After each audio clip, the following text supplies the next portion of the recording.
In the law of evidence, the dying declaration is testimony that would normally be barred as hearsay but may in common law nonetheless be admitted as evidence in criminal law trials because it constituted the last words of a dying person. The rationale, accurate or not, is that someone who is dying or believes death to be imminent would have less incentive to fabricate testimony, and as such the hearsay statement carries with it some reliability. History. In medieval English courts, the principle originated of nemo moritris presumata mentiri, no one on the point of death should be presumed to be lying. An incident in which a dying declaration was admitted as evidence has been found in a 1202 case.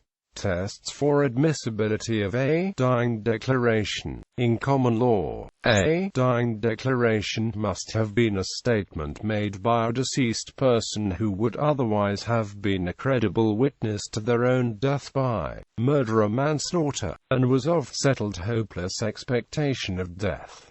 In England and Wales, the admissibility of hearsay evidence in criminal proceedings has been governed by the Criminal Justice Act 2003, which effectively replaced the common law regime and abolished all common law hearsay exceptions including the dying declaration exception. An original statement made by a dead person may now be admissible under the statutory unavailability exception subject to the court's judicial discretion to exclude unreliable evidence.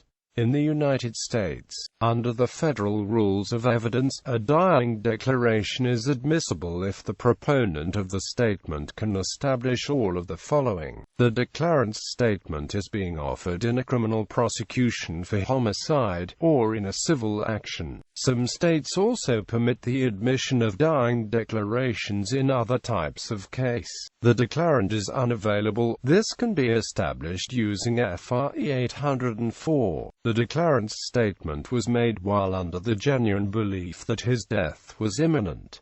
The declarant does not have to actually die. The declarant's statement relates to the cause or circumstances of what he believed to be his impending death.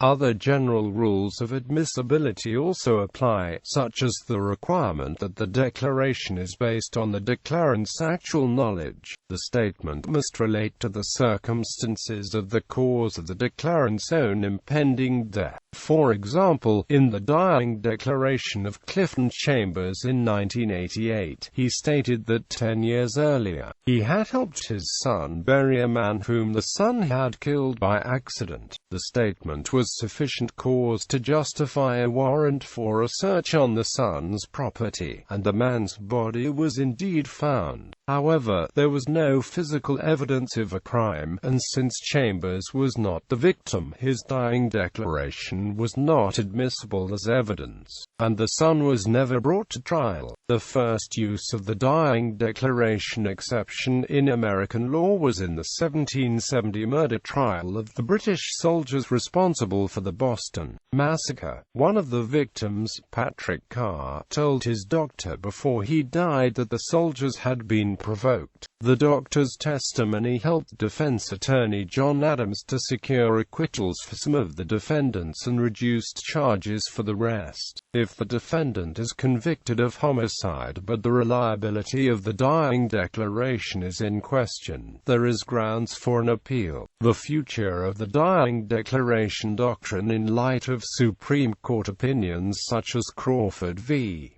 Washington is unclear. Opinions such as Giles v.